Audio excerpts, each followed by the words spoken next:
Hello and welcome to Cultural Capital. Even though every day this week I've arrived in the office sweating and saying, oh, it's a lot milder than I thought it was going to be, it is actually officially winter, and the official indicator of the change of seasons is that you can now go ice skating at Somerset House.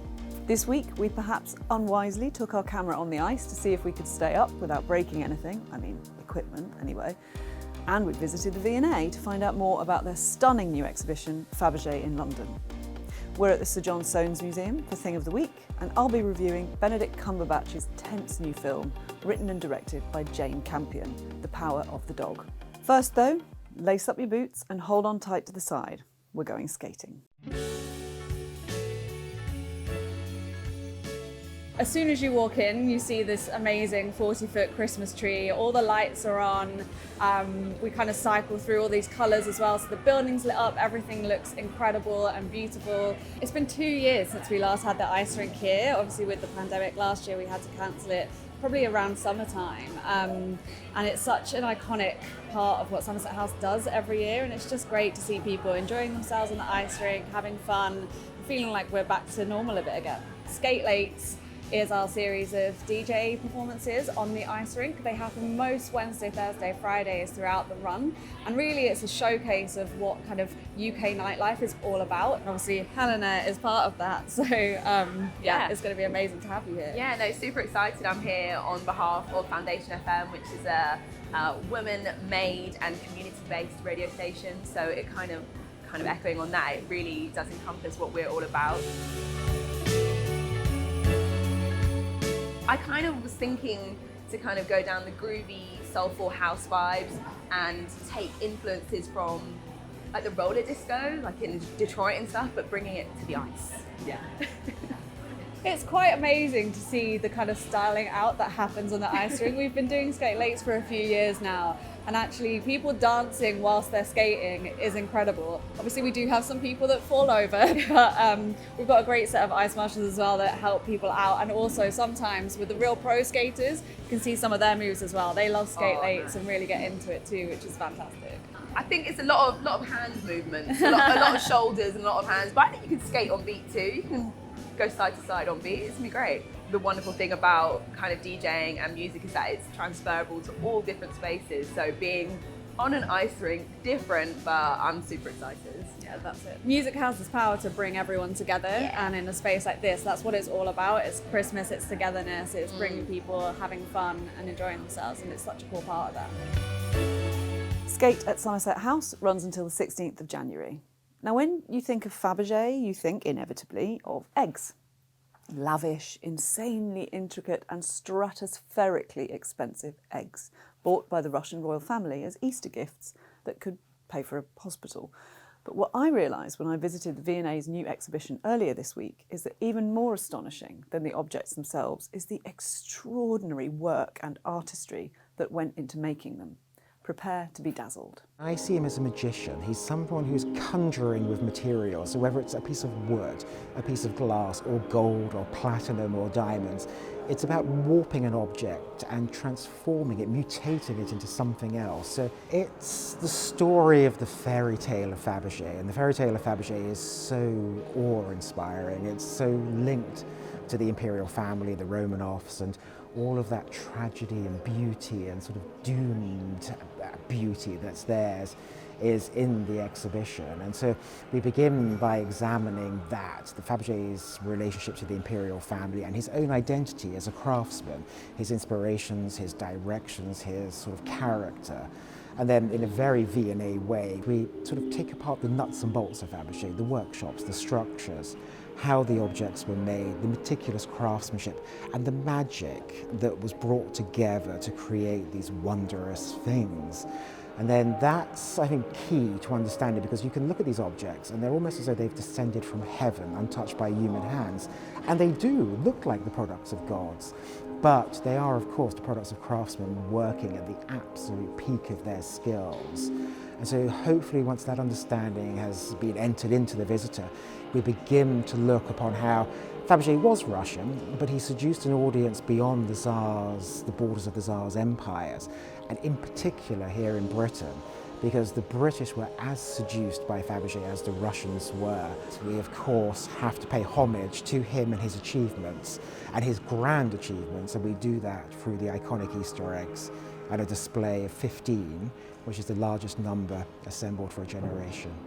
Getting an Easter egg is incredibly difficult, so you are often sort of, whatever is given to you, you will happily receive. But in making the choices that were available to me, I always opted for ones which had not been shown in Britain before, to give visitors the chance to see them. Even the most humble objects are an integral part of the exhibition. So we have items made of wood, we have little fragments which were found on the workbench of Chief Workmaster Henrik Wigström.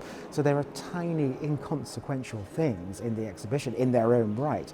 But in the story of Fabergé, they are key points. They are parts of the narrative and parts of the plot which we can't do without. So the humblest piece in immediate perception and the Easter egg at the end at the highest perception, they have an equal place in the story. It is a fairy tale. It's a fairy tale of beauty, of awe, of patronage in that last dynasty of grand duchesses and palaces that went on forever and lives of endless luxury, which ended up in a remote Siberian basement with machine guns. So that Hollywood story is very much part of it. But I think we've got to understand why is Fabergé there, and I think the ultimate reason for that is his supreme craftsmanship, his virtually unrivaled craftsmanship. And without that, the whole story wouldn't exist and his fame wouldn't have been established. So the laurels rest with Fabergé himself.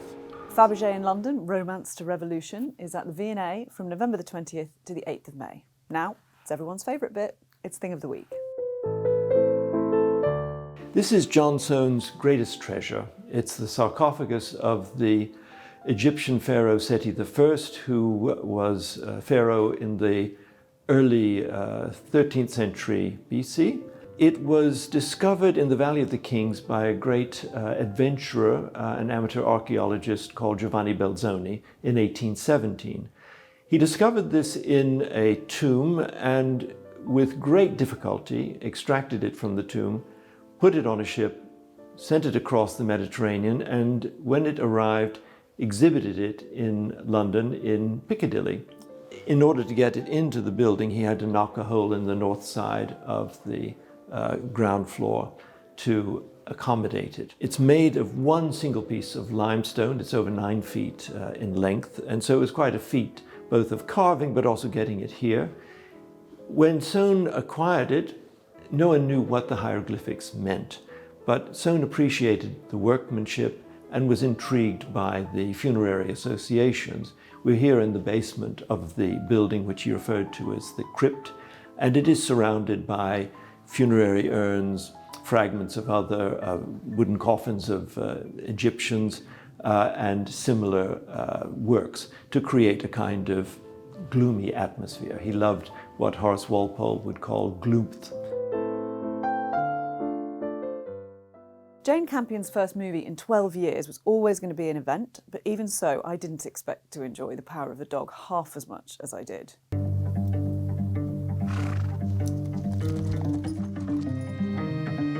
The film is set in 1920s Montana, in a world of swaggering cowboys and brutal practicality. One of the earliest scenes is the castration by knife of a bull calf, which kind of sets the tone. Benedict Cumberbatch, playing wildly against type, is Phil Burbank, a highly intelligent, viciously cruel rancher who addresses his sweet-natured brother George, played by Jesse Plemons, as Fatso, and dominates their shared enterprise and home through a hyper-masculine persona that maintains a constant undercurrent of potential violence. Into this tense world comes a sensitive widow, Rose, that's Kirsten Dunst, who is brilliant in a performance devoid of vanity, and her awkward son, Peter, who's played by Cody Smith-McPhee. After George marries Rose, without consulting or even telling his brother, Phil is enraged at this evidence of a weakness in his power, and he does everything he can to undermine her, terrorising her and goading her clever, bookish son, whose effete physicality is the subject of constant ridicule from Phil's band of meathead ranch hands. Until, suddenly, he seems to take the boy under his wing. The tension is just electric. What is he up to? No one quite understands it, characters or audience, and you constantly find yourself trying to second guess Phil and his motives. That this devotee to a brutish masculinity has something to hide becomes clear fairly quickly, but where that will lead and how that might affect Peter is terrifyingly unclear. When what's actually going on emerges, it's such a thrill. I wanted to punch the air at the end, which I think might make me a psychopath. So be it. I suspect I'll be in good company. It's brilliant. You should see it. The Power of the Dog is in cinemas now. Thanks for watching Cultural Capital. You can see all our episodes on the Evening Standard's YouTube channel. See you next week.